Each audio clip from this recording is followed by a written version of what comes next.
Well, hello, John and Todd, and welcome to another edition of Flight Safety Detectives. It's good to see both of you today.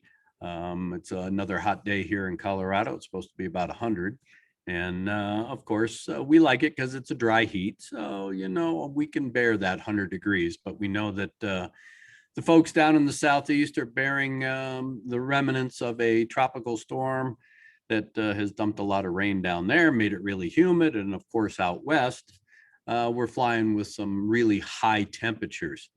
And I know, John, that since you constantly pontificate about pre-flight planning and preparation, today is one of those days if you're flying in the western half of the United States, as well as the rest of the country, but primarily in the western half of the United States.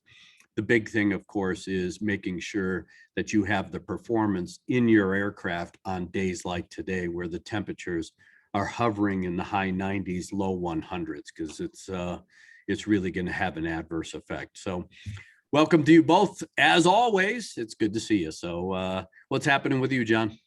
Well, first off, I got to call BS on it's a dry heat. It doesn't feel as bad because go stick your head in the oven at 100 degrees and tell me that's comfortable. That's dry heat. I mean, really, if it's hot, it's hot. It just brings more problems with it. It's out in the high country. But anyway, I'm doing well, and it's been hot here as well. I was 95 here yesterday, and we're not used to that because we have high humidity to go with it. Yeah. And thunderstorms. In fact, I was sitting having lunch yesterday, and at an outside restaurant, looking at the parking lot when a pretty good thunderstorm came through. And then as soon as it stopped, it looked like 3 feet of the parking lot had disappeared into this white fog, which was all the water vapor coming up. Yeah. And the humidity, I was sitting there not even moving with sweat coming off of me. So it's the humidity is a killer up here. And you bring up a good point about humidity. Because a lot of people, especially on the East Coast and the lower lands where it is humid, you got to remember that as a pilot, you have to factor in that humidity because that too has an adverse effect on density, altitude, and aircraft performance. So don't forget about that. Just because you got high temperatures, if you have high humidity, that will have an effect on aircraft performance as well. What's happening in your world, Todd? Well, it's not quite so hot here in Seattle. I woke up this morning, it was about 55 degrees, and we'll have low 70s for a high, which is a lot different from a week or so ago when we had like 100+ degrees here. So it's a, how should I say it? It's not a dry heat. It's sort of a damp cool. Yeah, you were escaping the verbal abuse if you came back with dry heat. I love it when you choose your words carefully. So, well, hey, I've had a lot of practice doing that. I want to remind everybody before we get started that this show is being brought to you by the Professional Aviation Maintenance Association, otherwise known as PAMA, PAMA.org, if you'd like to get a hold of them, and Avemco Insurance. If you need insurance, hull insurance, if you need insurance as a flight instructor or a renter, don't forget there's liability if you rent somebody's airplane. Give Avemco a call, 888-879-0389.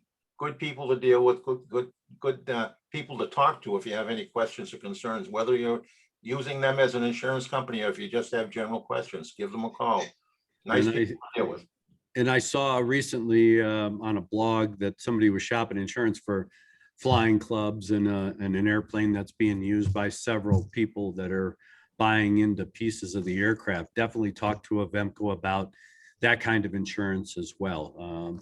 They're basically a one-stop shop, and they're great people to talk to, as John said. So definitely give them a call. And of course, if you mention that you listen to Flight Safety Detectives, you're going to get a 5% discount, which every little bit helps, of course. So, well, John, we've had another busy week plus of accidents. Well, let's start with some good news, Greg. Okay, let's start with good news. All right, you and I have a very good friend who was just going to space after being denied for 40 years, 50 years of ride in space. Yep. Wally is just a wonderful person. It just tickles my heart to see that she's finally going to get to go into space. Her lifelong dream. So it's really really a pleasure. And she was a good friend of yours as well. She still is a good friend of mine. And of course, I love that woman to death. I wrote a bit of a diatribe on Facebook about my relationship with Wally. She was my first mentor at the NTSB when I was an intern working for the board right out of Embry-Riddle. And we've had just a great relationship ever since. She's my biggest cheerleader, but I'm her biggest cheerleader because her accomplishments, if you go on Wikipedia or just look her up, she has had a fascinating life, professionally and of course just personally. And it is definitely worth the read. And of course, now she at 82 years old is still a bundle of energy. That woman has more energy than a lot of people I know in their 30s and 40s. So I'm very, very pleased that she's finally going to space. And it's been her lifelong dream. And I'm excited to talk to her about it. Hopefully we'll get to do that before she goes on July 20th. But we are definitely going to be talking to her on this show after the fact, because I know that she's just going to be bubbling with all sorts of stories. So to our friend Wally Funk, congratulations. And we're looking forward to talking to you and cheering you on your space travels. Yeah, ditto with that. I agree 100%. All right, so we've had a busy week with accidents on the downside. Yeah, we have. There was one out here, two pilots. One was a private pilot who just received his pilot certificate back in February of last year, flying with a more seasoned pilot, ATP, multiple type ratings, basically a corporate pilot who apparently was his mentor pilot. And they were flying a G36, which is a later model Bonanza coming out of California, heading back to the East Coast. They made a stop here in Aspen, Colorado. And rather than going out IFR, which they apparently originally were, and then they decided to cancel at the last minute and go out VFR, it's apparent that the airplane, when they took off, had climbed over the airport, or at least over the town of Aspen, to gain altitude. And then they went up a southeasterly pass called Midway Pass. Unfortunately, that aircraft crashed at around the 10,000, 11,000 foot level. Now the question is, of course, why they only stopped at that altitude, circling over town, rather than going higher to cross the mountains, because they were heading to Des Moines. So that would have been more of an easterly track. Question is, did they get themselves into a canyon, or at least in this pass, which is a narrow pass, finally determined that they weren't going to outclimb the terrain, tried to turn around, and bad things happen. That's what the investigators are going to be looking at. But it's sad because this was a relatively new airplane, a lot of sophisticated technology. You had at least an accomplished pilot on that airplane.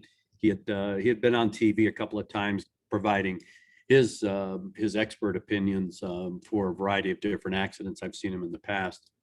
So investigators are going to have to try and figure out what was going on there. But again, if this turns out to be an aircraft performance issue and lack of fundamental planning, where you're coming out of a high altitude airport on a hot day and you're not really familiar with the geography in this area, that is a major problem. And this is just a demonstration that it doesn't just happen to student pilots and low-time private pilots. You had an ATP that had a lot of flight time and multiple type ratings, should have a very good understanding of aircraft performance. So these are the kinds of issues that are going to have to be developed and dissected by the NTSB in their investigation. Mike, how many times have we seen this type of accident before? Just over and over and over. Yep. You wonder what people are thinking when they go. I know it's exciting to fly low in those canyons and enjoy the scenery, but you get yourself in trouble if you don't pay attention, if you don't have a plan. Yeah. And, you know, all those facts had to be taken into consideration before that prop turned one revolution. Absolutely. You do have to have plan A, plan B, and sometimes even plan C. And of course, a lot of folks, and I've seen this and you've seen this, and I know that Todd has run across this as well. And that is what people lack in their own personal skills, abilities, and knowledge, or they believe that the aircraft performance will keep them out of trouble, gets them into trouble. And I'll bet you dollars to donuts in this particular instance, they were thinking that the aircraft performance was going to outclimb the terrain. This terrain climbs very quickly. And a lot of times on a hot day, I don't care if the airplane's turbocharged or not. The fact of the matter is that this terrain can outclimb the performance of an airplane very quickly. You've killed your safety margins, and unfortunately, you're going to end up killing yourself. Yeah, we've seen that all too often. Yeah. It's a shame, really. It's a shame. Well, we had some other ones too. We had an interesting one down in Texas with a former military airplane, I believe it was. Yeah, an older warbird, I believe. Yep, and we had a 172, a simple one up in Missoula, Montana. Yep, husband and wife, apparently unknown circumstances. It's really hard to hurt yourself in a Cessna 172. So the question is, what were they doing? Where were they going? And again, it's been hot all over the country. So even if you're flying with just two people in full gas, you have a performance issue that you need to consider during any course of flight.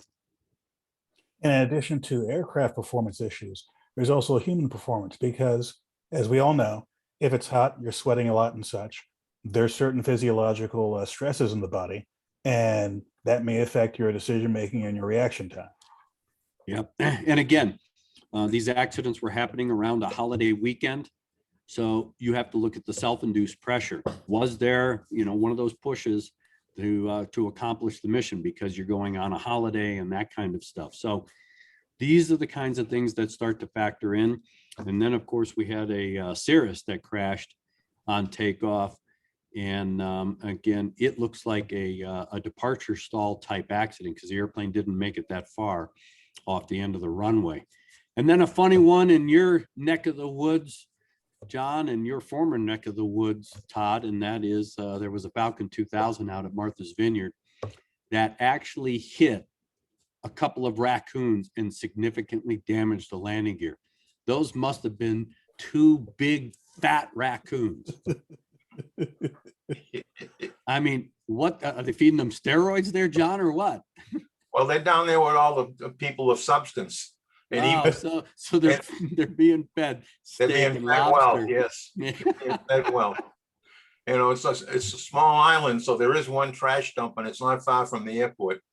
Yeah. So, and plus the airport, one part of it's on the beach, so there's always fishermen that leave stuff behind. And yeah, well, I see, fish and some beef, that's good for you. It's probably the cake, the cookies, and all the other stuff that these guys are getting fattened up on. But to be able to damage the landing gear on a Falcon 2000 by hitting two raccoons, that's pretty entertaining. I can't wait to see the rest of the report on that one.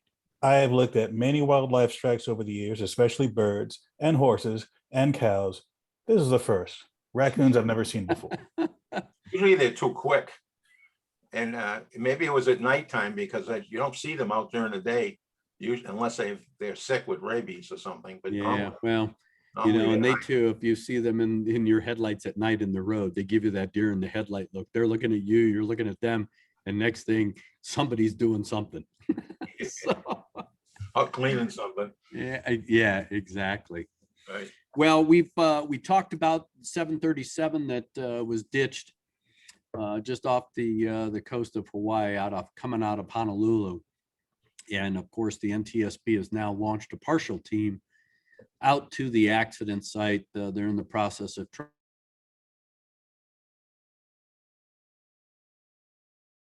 their primary issue right now. They are gathering information through the other subject matter groups or groups that have been formed. One, of course, is the operations group. They're going to be also looking at aircraft performance, maintenance, and then once they get an airplane, if they get the airplane, they'll be looking at system structures, power plants issues as well.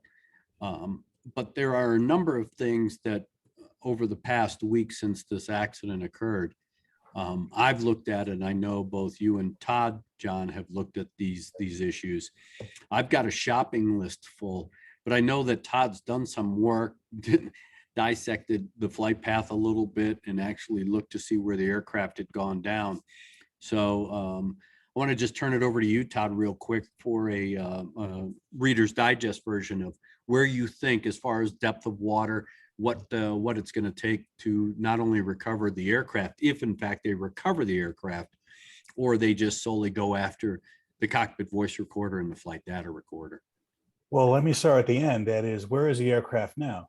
Well, according to reports from the Coast Guard and the other rescue teams, it went into the water about 2 nautical miles south of the shore. And at that part of Oahu, according to the NOAA charts, the water can be anywhere from a couple of 100 feet deep to around 100 feet deep. In other words, it's not off the continental shelf. It's not in a deep canyon. It's well within the technical capability of commercial divers, even the US Navy. Keep in mind, Pearl Harbor is only a few miles away from there. So there's no shortage of equipment to go get that aircraft or the cockpit voice recorder or flight data recorder. The progress of that, we'll have to wait and see. But as far as what did the aircraft do after it took off from Honolulu. It was heading toward Maui, which is generally to, I believe, the north and east. But shortly after takeoff, the aircraft was actually making a wide circle going back toward the southeast, as though, and again, I'm not sure if this is the standard departure for Honolulu, but given that they reported engine problems shortly after takeoff, I think 400 feet altitude or so, it stands to reason that they were trying to turn around and set up for landing. Whether or not they were turning as quickly as they could have, that's unclear because the investigation is still ongoing.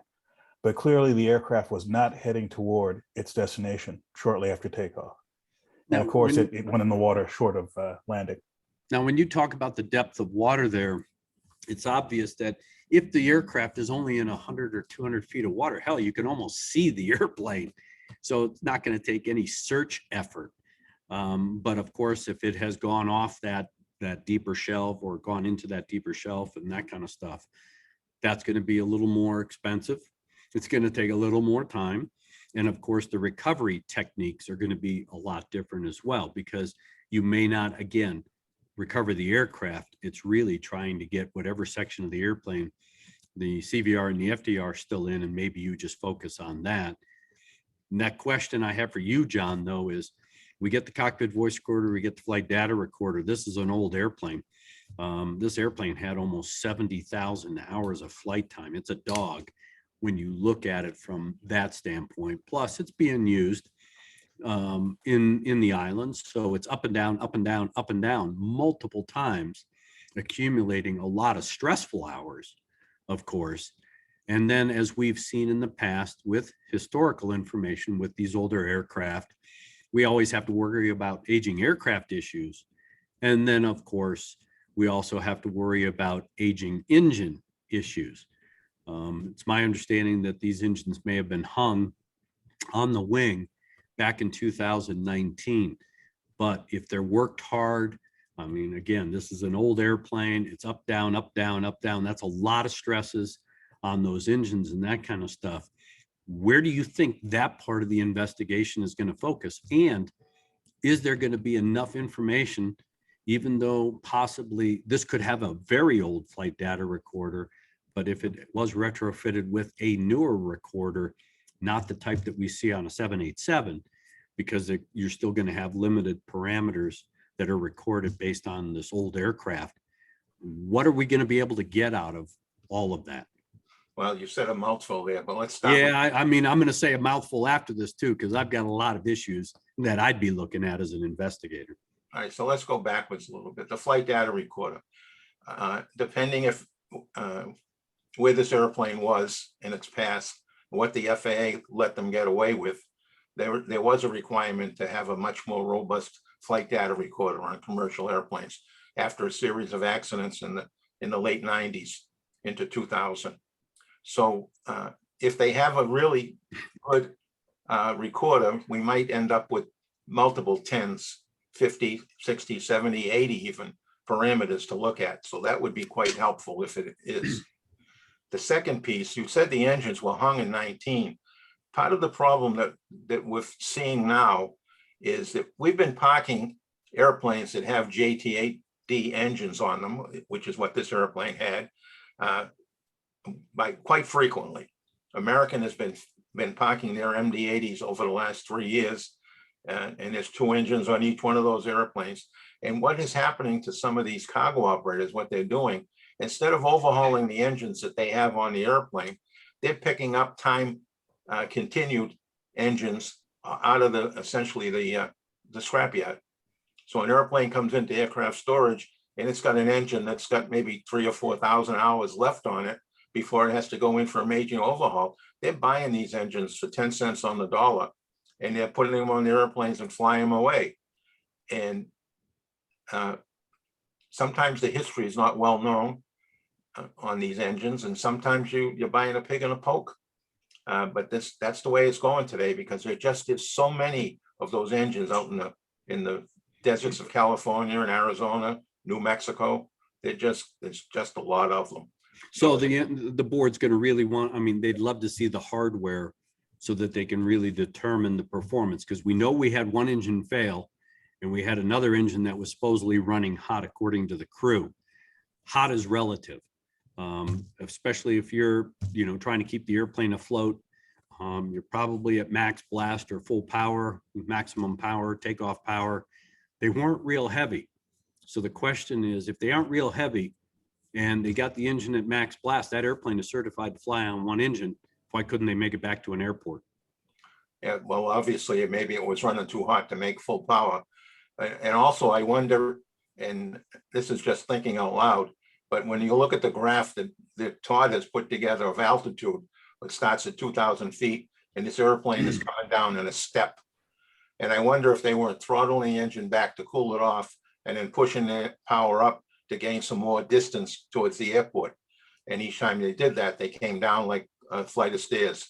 You lose some altitude, you get some speed, get some altitude back, and come down step by step by step. Yeah, well, we're gonna talk about that here in a minute, what they did in their flight path. So, but what else now with the board and what you think they need to recover to really look at the engine issues, because that's going to apparently be the focus of or at least a focal point of this investigation.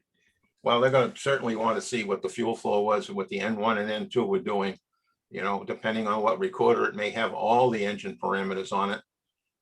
And boy, that would be a godsend if they did, because then we could see what really was going on with the engine and also see what went wrong with the engine that failed and why. Was there excessive fuel flow, for example, it raised the temperatures, or was it, the JTAD is a mechanical fuel metering system. So was there a failure inside, which we have seen that before on some airplanes where the fuel control unit essentially would fail the fuel. In fact, I've seen one where the fuel metering rod had failed and it just dumped fuel into the engine, takeoff power kind of fuel, and they had no way of controlling it. So it's going to be interesting to see what they get out of the engines. I hope they go after both of those engines at the very least.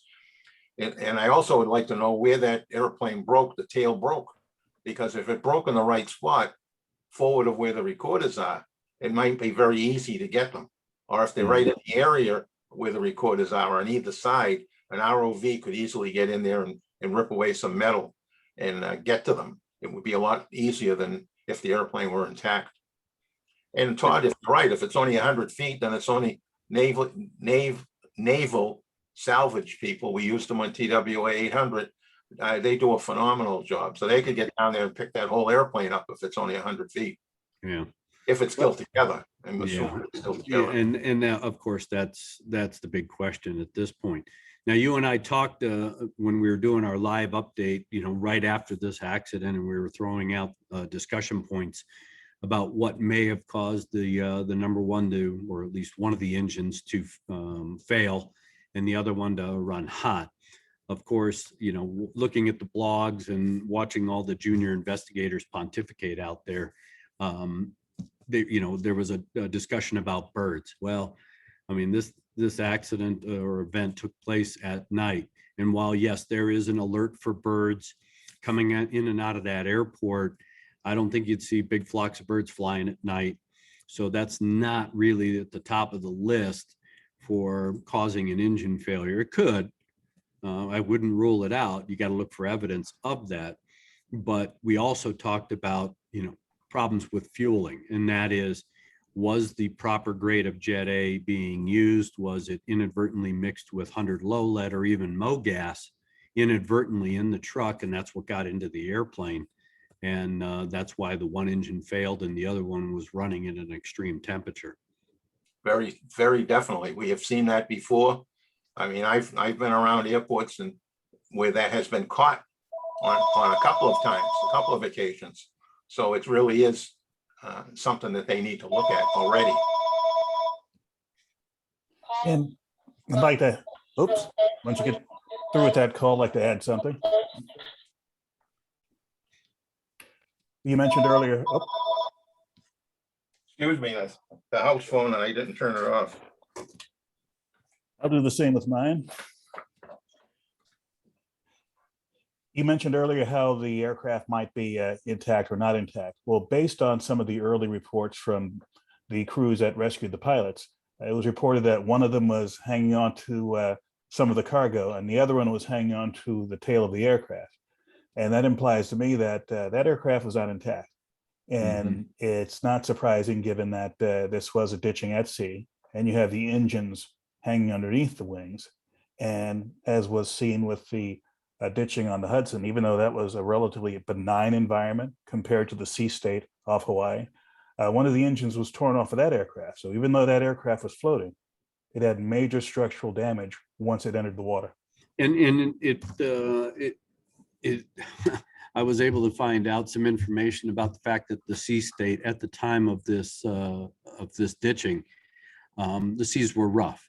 It was not glass smooth. It was not flat, but in fact there were some pretty good sized swells, and the crew was cognizant of that and ended up putting the airplane down in a nose high attitude so that they wouldn't dig the nose in during the course of landing. So that may have contributed initially to breaking up the tail, or at least opening up the fuselage, which left the tail separate or almost separated from the rest of the aircraft, and dumping some of the cargo out that one of the pilots was clinging onto.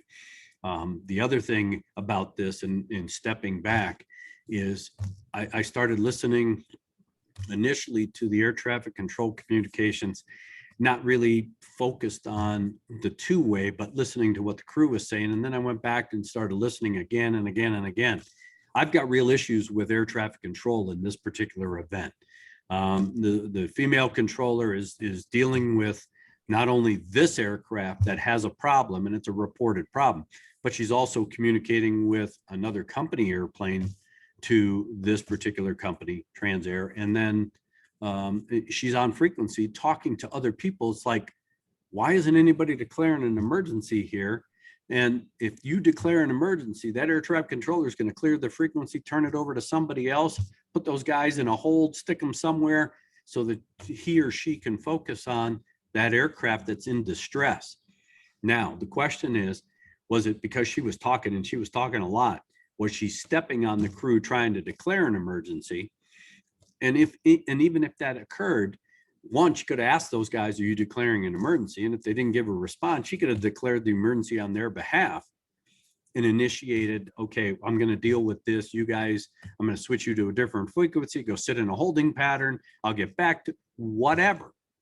You know, somebody in the tower must have done some of that, because the fire department got an alert and they actually launched their rescue boat. So somebody in the tower must have notified the airport fire and rescue people for them to initiate their procedures. Yeah, well, again, and that's fine, but your priority is to talk to that aircraft that's in distress. And she kept asking them, souls on board, fuel, all that kind of stuff. Hey, we'll get back to you on that. We've got a different issue. So I would, if I'm doing the investigation, I would definitely have the air traffic control group chairman start looking at, were these procedures followed properly? Should they have focused more attention on this crew and what was going on? I know that the crew then was asking for vectors. They couldn't see the airport and things like that, which I have a real issue with as well. From what I understand, they're local pilots. They had just taken off.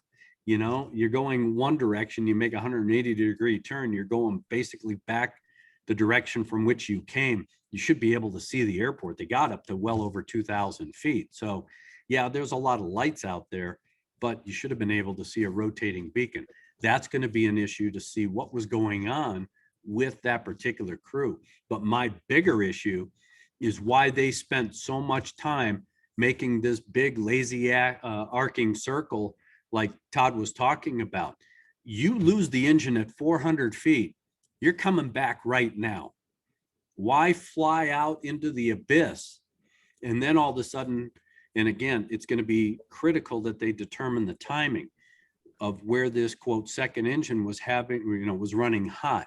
Because if it's running hot simultaneous to the first engine failing, you're coming back now.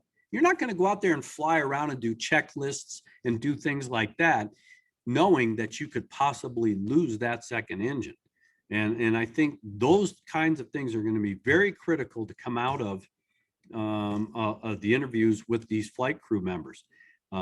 Did they run the checklist? If they use the checklist as an excuse to fly out into the abyss, I also have a problem with that, because we saw what happened with Swiss Air 111 up in Nova Scotia back in 1998, where they had an in-flight fire, but they flew out over the ocean to run a checklist and ended up burning that airplane out of the sky, unfortunately.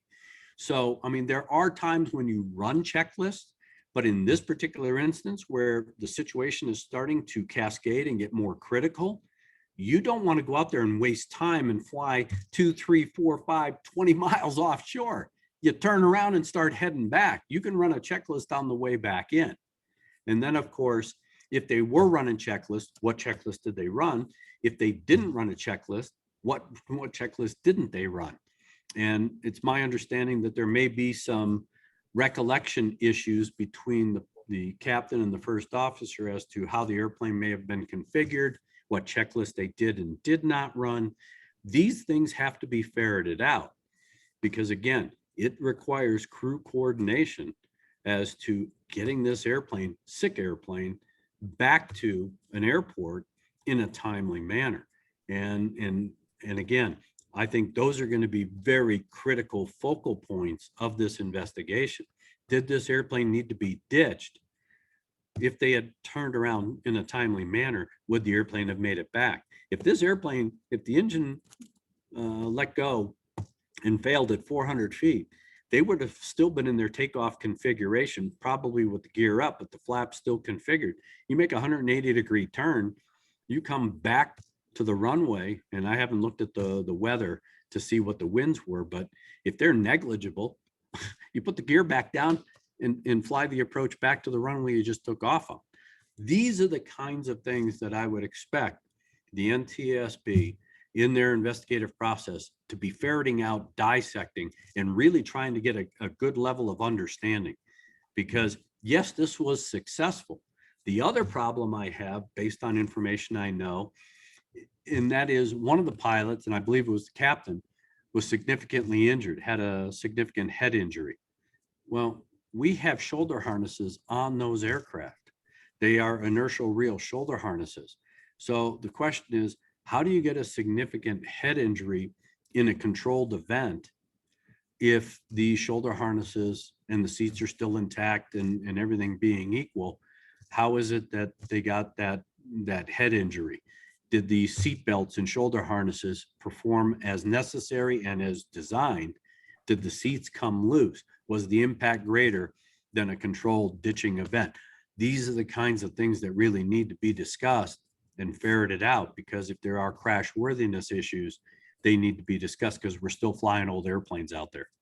I'd like to ask, Even new ones, go ahead. even new ones, the seats on the 737, 300, 400, 500, those are the same as the 200 seats. Yeah. So, I mean, and there's a lot more of those airplanes flying than there are 200s. So yes, you raised some great issues about survival factors and equipment on board. And it's just many more reasons to go get that airplane.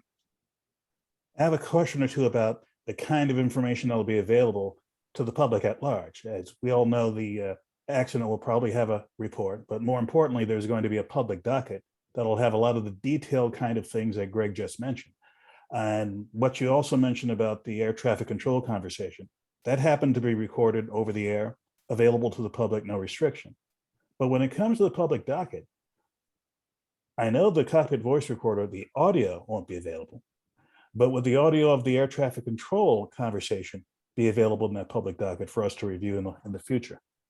It should be available. Typically, the board gets the actual copy of the actual tapes from the tower, as well as any radar playback or ADS-B data. And the one thing to caution the listeners about, because a lot of people try to dissect these accidents using flight aware data or flight radar 24 and things like that. The fidelity of that data isn't as it seems.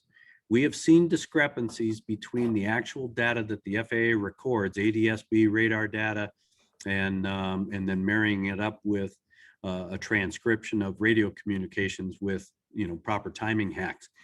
There has been a discrepancy in the fidelity of the data.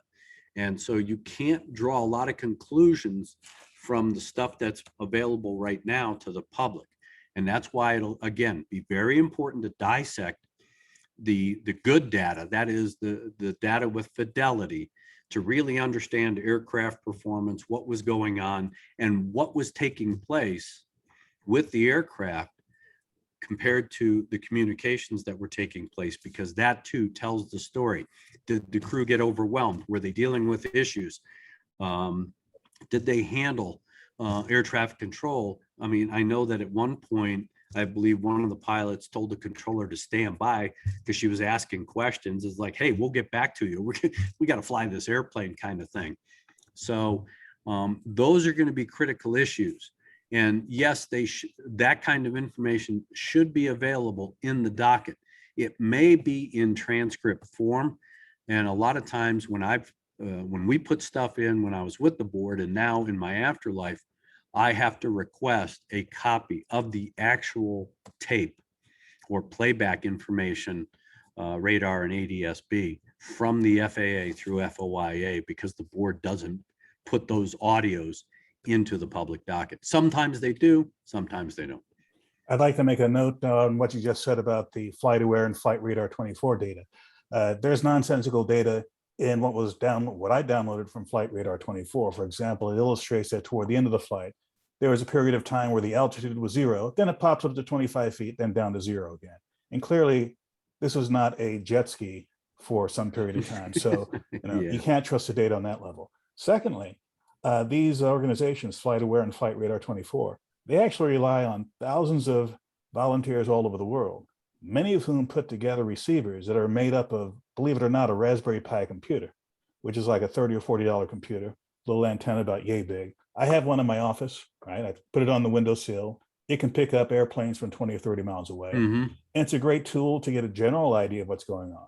Yes. But for precise altitude or airspeed, no, don't rely on anything you would get off of Flight Radar 24 or Flight Aware.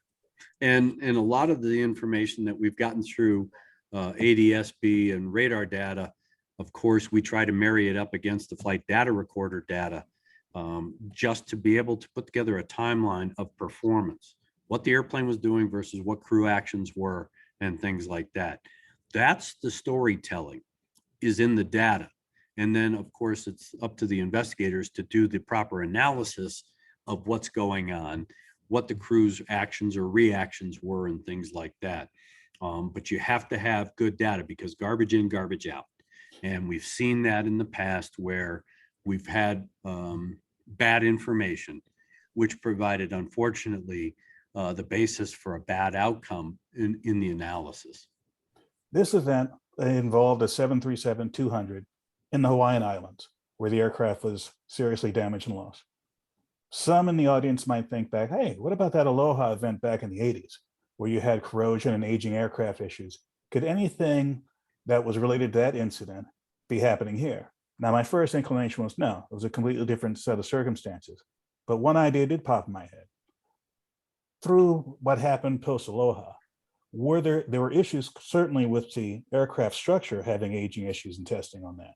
How about issues with engines that spend a lot of time in that kind of environment. Are there special maintenance procedures or tests, whether it has anything to do with aloha or not, that are specifically targeted toward engines that spend time in that high salt environment? John's real familiar with that. Basically, no. Although there are, if the airline so chooses, there are some performance checks you can be doing on a regular basis. There's things like turbine washers where you inject water into the hot section through the front end of the engine, but you're really spraying enough water inside to get through the engine, and that sometimes cleans the carbon off the blades, which would be a protective material for the salt in some cases. But in any event, there's additional checks that can be done to the engines, regardless of they're in a salt environment or just companies that are monitoring performance. Engine repairs are expensive, not just the stuff we see that on the gate where you're changing a component or something, but I'm talking about an overhaul. Many years ago, to tear down a JT8D and do an inspection and put it back and replacing no parts whatsoever other than seals and gaskets was a $250,000 adventure, and I'm talking about more than 40 years ago. I have no idea what that, probably $500,000 or $600,000 now. You can see why the airlines would go to the desert and get time continued engines rather than spending the money to run them through a shop, because probably a shop visit's going to go way over $1 million. So they're going to pick these engines up for much less than that in the desert. And if they have 5,000 or sometimes even a lot more time on them, they're going to run them and get the additional time off those engines.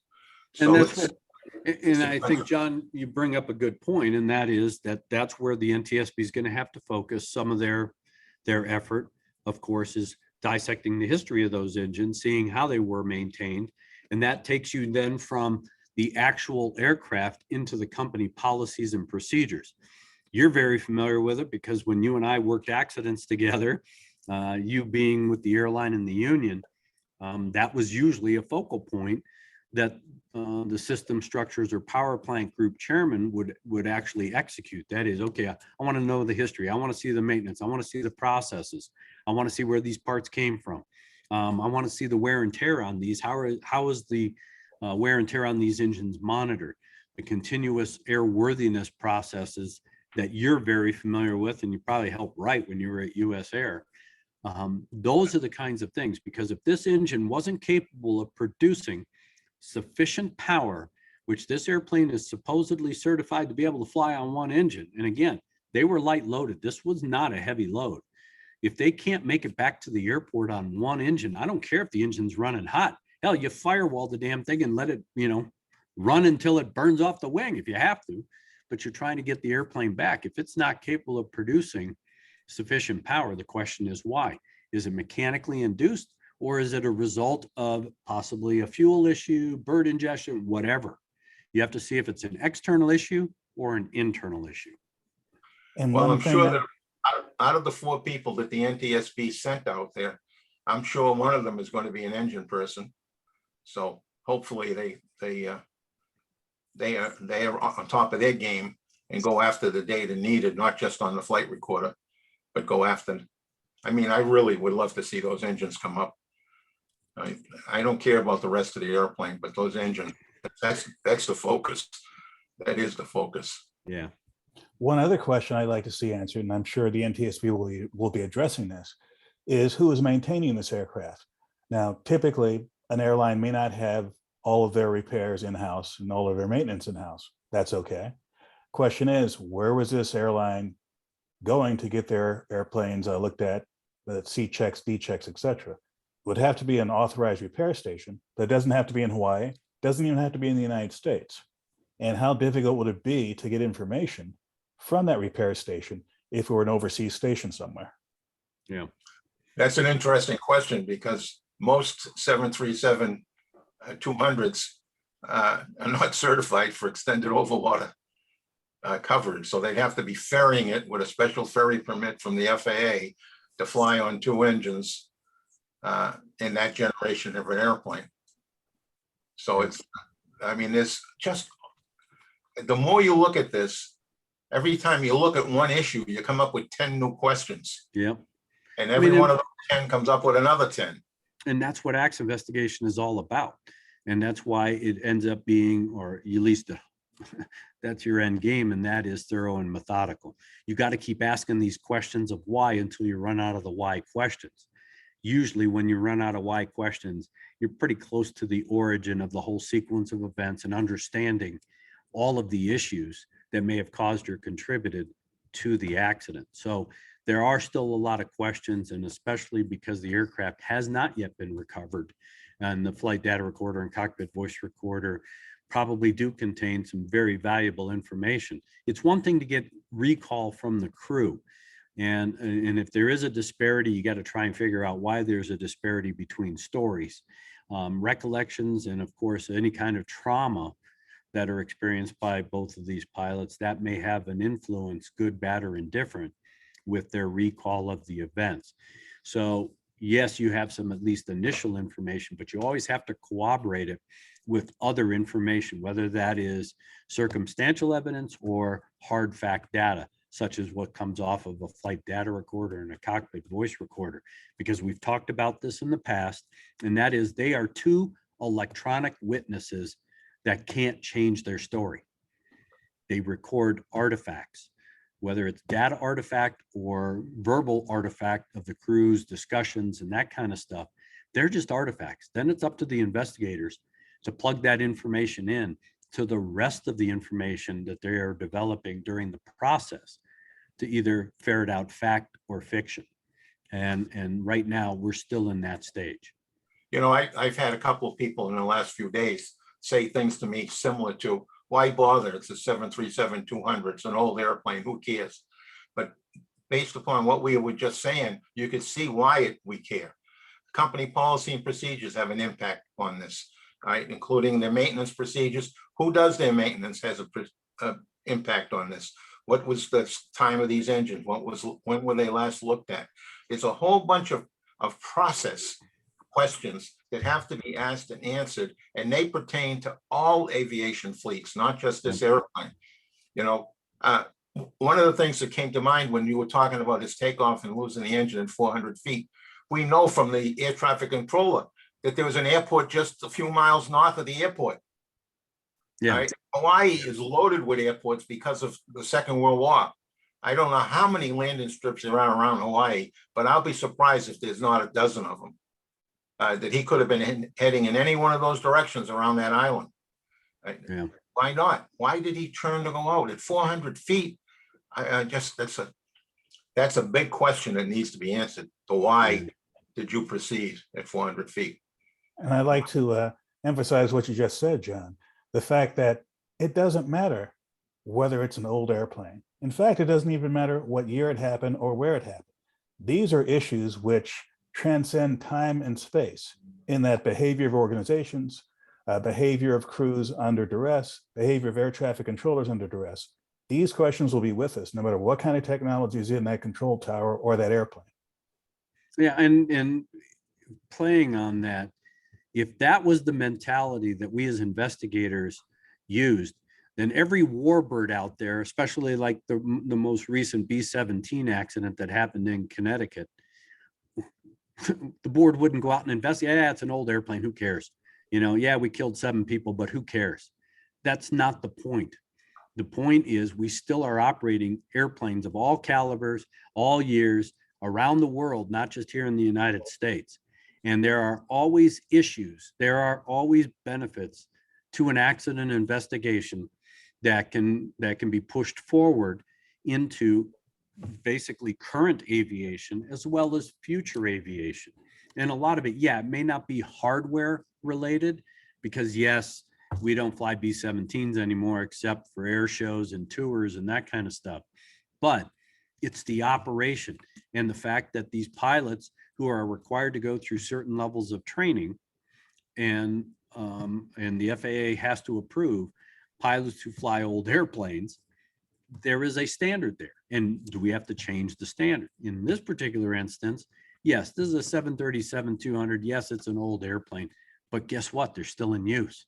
And if there is some safety benefit that we can learn from this accident, there are still operators out there that would like to know why that engine failed, why that crew didn't make it back to an airport, because they may have to change their policies and procedures to accommodate those kinds of findings. Maybe they change the way they do business. Maybe they change the way they maintain their aircraft.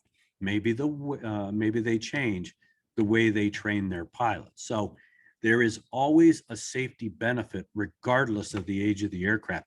It's about the circumstances, not necessarily the hardware. It's a good point to end this discussion. Yeah.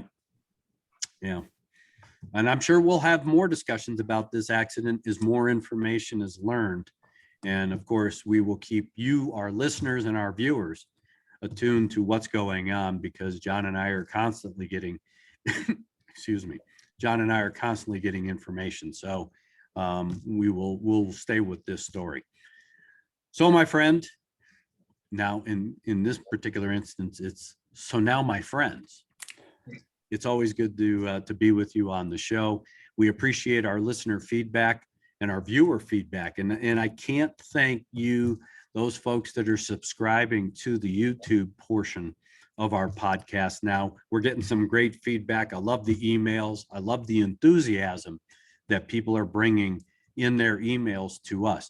Some, again, we're still beta testing how we do the video portion. So we're still working through some of the kinks, and you're seeing it raw. You're seeing it in the beta form. We haven't polished this. We aren't smooth. We do quirky things. And of course, when you got, John and phones ringing all the time, it is what it is, because we try to make this as if you were sitting with me, John, and Todd in this case, and just chatting. Yeah, the phone's going to ring. We're going to try and polish this up a little bit. But this is what it is. But we appreciate your feedback. We definitely appreciate your suggestions, and keep them coming. You can always get a hold of us at flightsafetydetectives@gmail.com, and give us your good, your bad, your ugly, what you like, what you don't like.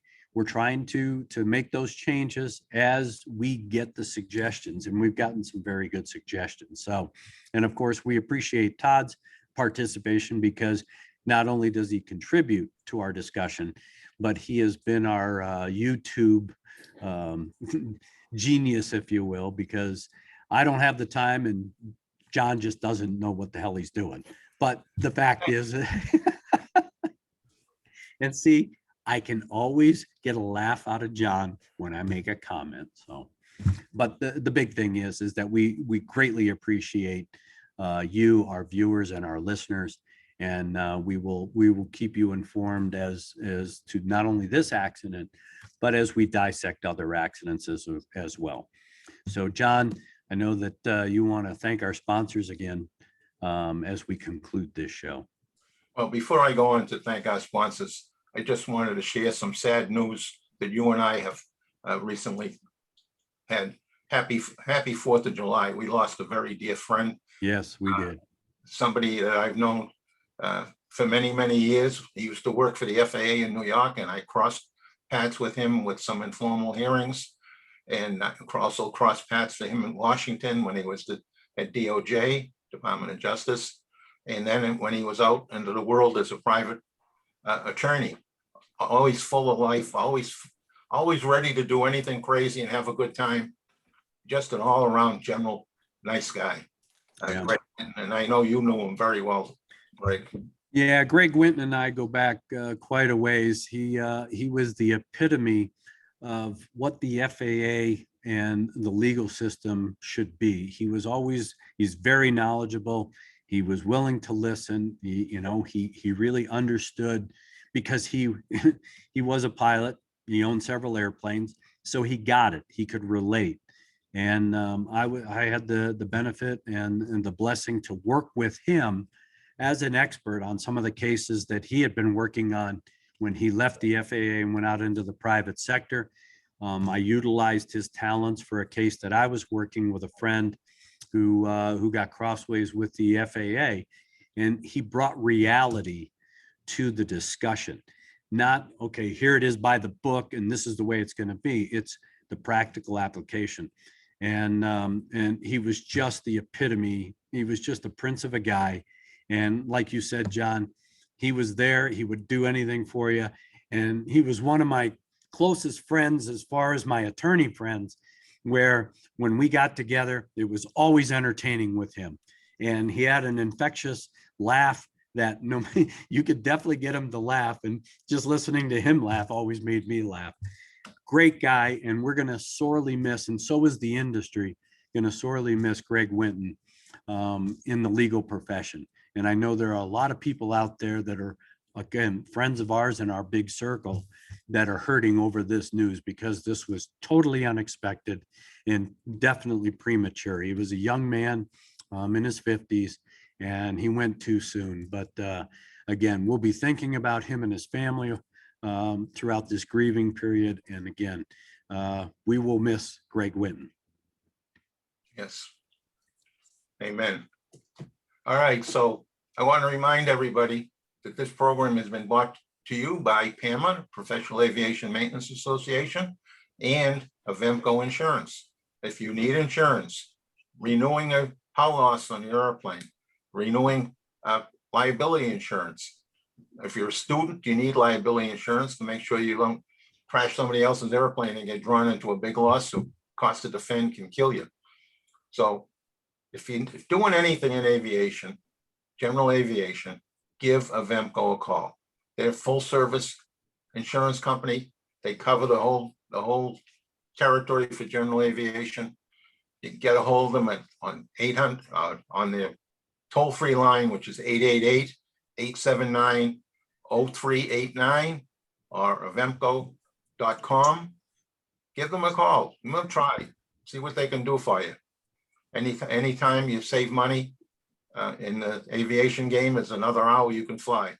And just 5% for mentioning this show can get you another few hours of flying. So give them a call. And I'm gonna recruit somebody who was gonna make that little commercial more entertaining than you, John. Well, I never said I was just a personality. Most mechanics aren't. I mean, we work on our heads down. We work alone. We have unique language that you really don't want to share in public. That's right. See, because I would love to hear you do that in your normal vocabulary. That could be very entertaining. It may not go well with our listeners, but it could be very entertaining. Well, it's beyond our. It might be a double X. If you ever work around a mechanic that's having trouble putting something together, and you would understand that engineers have a lot of new first names. Yeah. Guys that design airplanes and the rest of it, because sometimes they design airplanes and I don't care if it ever gets maintained. You know, I have a story that I tell once in a while that one of the inspection panels on Boeing, and of course it wasn't your fault, Todd, when you worked for Boeing, but one of the inspection panels up in the rudder was 3 feet away from where the inspection needed to be done. Now, how do you go through a hole that's that big to get down 3 feet to do an inspection on a bearing on a rudder? I mean, it's just crazy sometimes the gyrations that maintenance people had to go through to get their jobs done. Now, it became a little easier when we started investing in some high-priced borescopes where you could drill out a hole in either in the skin or drill out a rivet and go in there and take a look, provided it was allowed by the procedures. But boy, some of these early airplanes, they never took into consideration what had to be done to keep them in an airworthy condition. Yeah. So as we wrap up again, in this session, you heard at least 2 accidents that could have benefited from better pre-flight planning. The big one with the 737, there were other airports directly in front of him that he could have gone to after he lost that engine. But for whatever reason, he didn't. Did he even know they were there? Did he look at that before when he did his pre-flight planning? We'll never know. Well, we might know if they ask that question, since they survived. But the pre-planning of your flight is so critical to what you do. And then the other piece of it is it's only half the pie. The other piece is your walk around inspection. In fact, we just received an email from an airline captain Mm-hmm. who wrote in and Yeah. told us that he has changed his pre-flight procedures to reflect what we've been saying, because he just normally walked around the airplane and casually looked at it. He said he no longer does that. He now takes a look. You know, why do you assume that water under that fluid underneath your airplane is water, or do you go over and take a look at it? Yeah. Or the puddle under your engine, do you assume it's not an oil leak or a fuel leak? I mean, these are all things that one has to look at. Mechanical systems wear out. O-rings seep. You need to look at it, because maintenance has been, the maintenance involvement with through flight airplanes in the airlines has been going down for years. Slowly looking away. The number of mechanics looking at the airplane throughout the day. They go 2 or 3 days now without a mechanic looking at them. Yeah. And I Right. think that you and I worked a perfect accident that we should dissect on the show. And that was a former Continental 737 in El Paso, Texas, where a mechanic unfortunately lost his life. But there are a lot of learned lessons there, because the flight crew, the pilot who did the walk around, noticed something, but it was the response by these mechanics that ended up creating the issue. So I think that would be a good one as well to talk about, because that was a case where the pre-flight was good. Unfortunately, it was the response that became fatal. Yes, that is a good one. That is a good one. All So, right. So remember, folks, one of these accidents we had today had a rather rusty pilot with a flight instructor with them, and it still led to bad outcome. You've got to plan every action out. So if you haven't flown recently, make sure you get somebody to fly with you that has, preferably instructor, but it doesn't have to be. Get somebody that has been flying more than you have to fly with you, and then go through the whole process, the pre-planning, the walk around, and then the discussion in the cockpit about the airplane. mm-hmm. All important pieces that we all should put into our memory bank and do them every single time. I think we can really have an impact on this accident rate that seems to run high every year, and it's climbing very high this year because of no flying last year. And in fact, there was an article recently about business aviation accidents are on the increase right now, which is totally out of character. So yeah, we're going to have to watch this accident rate very carefully. Yeah, we're dying to catch up to the numbers. Yeah, great. I mean, really. I mean, we had an opportunity it was down. We had an opportunity to keep it down, but no, now we're running it up at a rapid rate. Yeah. And we haven't even touched upon the airplanes that run out of fuel. I mean, we're still getting those, and just to save a nickel a gallon, sometimes it looks like. Yeah. I mean, the NTSB doesn't dig into these enough as much as they should, but it looks like to try to get back to home base where you get a nickel fuel for a nickel a gallon less, you're taking risk on how much fuel you have to get back home. It's crazy. That's crazy. In fact, a funny story. Wally Fink one time, and I had an accident, but she wasn't part of the accident. She just happened to be there and met up with me in the hotel. But she pulled out of her pocket her little wooden stick, dipstick to measure the fuel. Called the Wally stick. I still got mine. Yeah, we had a good laugh over that. Yeah. Yeah. So, well, gentlemen, thanks as always, and of course, I believe it was an informative discussion, and I look forward to next week when we get back together to talk about it. I'm on travel this week. I don't know about you, John, but I'll be traveling, but I'm sure that we will have some good stories. So with that, I'm going to leave you with our last words. Okay, everybody, please fly safely. All right, thanks again.